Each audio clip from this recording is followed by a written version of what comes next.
If your friend group starts to become woke, I think it's vital to have honest conversations with your friends.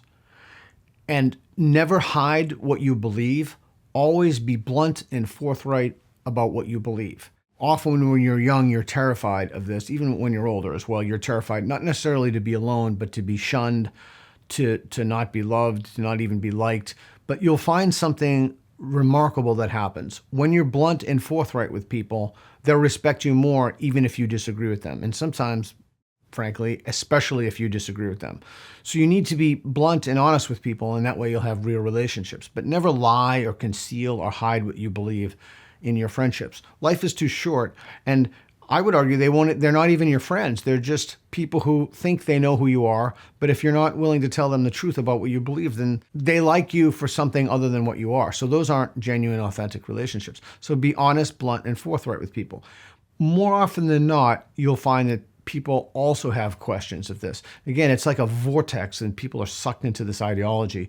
But more often than not, if someone's sitting on the fence, you can have a conversation to just let them know that you're a real person and that not everybody thinks this way. They may think everybody thinks this way, but not everybody thinks this way. People are getting this from every direction. It's invaded Hollywood, it's invaded institutions, it's invaded the academy.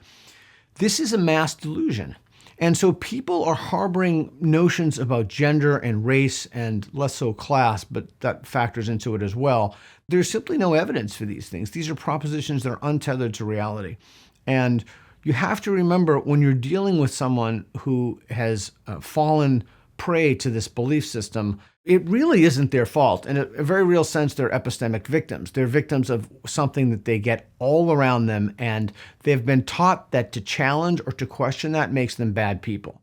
So it's really important that you be patient with your friends and family and relatives or acquaintances, people who are spouting either mumbo jumbo or stuff that's just clearly false. Because remember, they're getting that from every single aspect of society. So of course they think that's the case. I see this online a lot. If somebody agrees with you 97% of the time, one of the things that I see happening is someone will go after the 3% that someone disagrees with and go crazy on them, like launch some kind of an online jihad against them.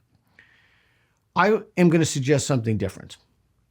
Find somebody who disagrees with the vast majority of beliefs you have, but you have some commonalities. Maybe 3 to 5% of your beliefs are common. Talk about those. Engage those beliefs. You can find commonalities with people with whom you'd otherwise have substantive disagreements. Now, that doesn't minimize the nature of those disagreements, but why add to bitterness and acrimony in the world when you can find commonalities and reach across the line and let people see you as a human and you see them as a human and have a real conversation about something you agree with. You want to take plastic out of the oceans, they want to take plastics out of the oceans. You want to be able to speak your mind, they want to be able to speak their mind. So find commonalities with people with whom you'd otherwise disagree, particularly if those are bitter disagreements, and build a bridge. Have that conversation instead of finding someone who agrees with almost everything you say and then savaging them.